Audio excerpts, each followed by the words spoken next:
అప్పలపల్లి క్షేత్రంలో శ్రీ స్వామివారి కొబ్బరి రాశిలో వెలిసిన స్వామిగా ఇక్కడ నెలకొన్నారు.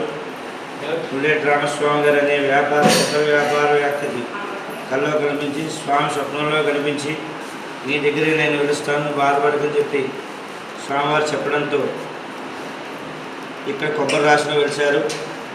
దీని వృత్తాంతం ఏంటంటే ఒకనొక నాడు పుల్లెటి రామస్వామి కొబ్బరికాయ వ్యాపారం చేస్తుంటే ముగ్గురు కలిపి వ్యాపారం చేయకూడదు, నలుగురు నుండి వ్యాపారం చేయాలని చెప్తే స్వామి 4వ వాటా కింద వేసి ఆయన వ్యాపారం మొదలుపెట్టారండి. ఆ వ్యాపారంలో స్వామివారికి వచ్చిన వాటాని తిరుపతి వెళ్ళి పాదాల దగ్గర పెట్టడం రామస్వామి గారికి అలవాటు.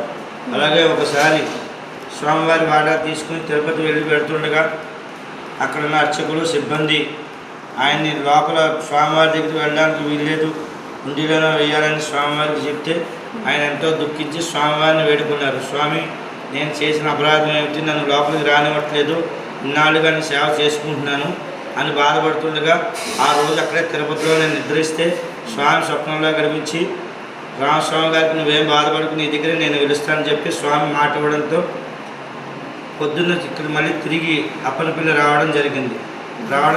ఆ స్వామి రామస్వామి గారి కొబ్బరికాయలు అన్నీ పక్క దిగా స్వామివారి కళ్ళంలో స్వప్నంలో చెప్పినట్టుగానే ఇక్కడ వెలిశారు. శ్రీదేవి భూదేవి సమేత బాలబాలాజీ స్వామిగా ఇక్కడ వెలిశారండి. ఇక్కడ కేవలం స్వామివారు పడమర ఫేసు అంటే పశ్చిమ దిక్కుగా మనకి దర్శనం ఇస్తారండి.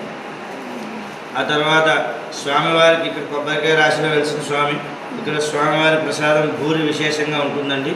స్వామివారు మనకి ఏ కోరికలు కోరితే ఆ కోరికలు నెరవేరుతాయని ఇక్కడ ప్రతీతి.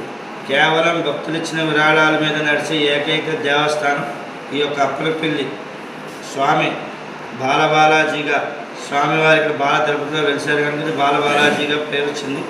ఇంకేది బాల తిరుపతి వచ్చిన వాళ్ళందరూ సుఖ సంతోషాలతో ఉండి స్వామి అనుకున్న కోరికలు తీరుస్తారని ఇక్కడ ప్రతీతి. జై శ్రీరామ్.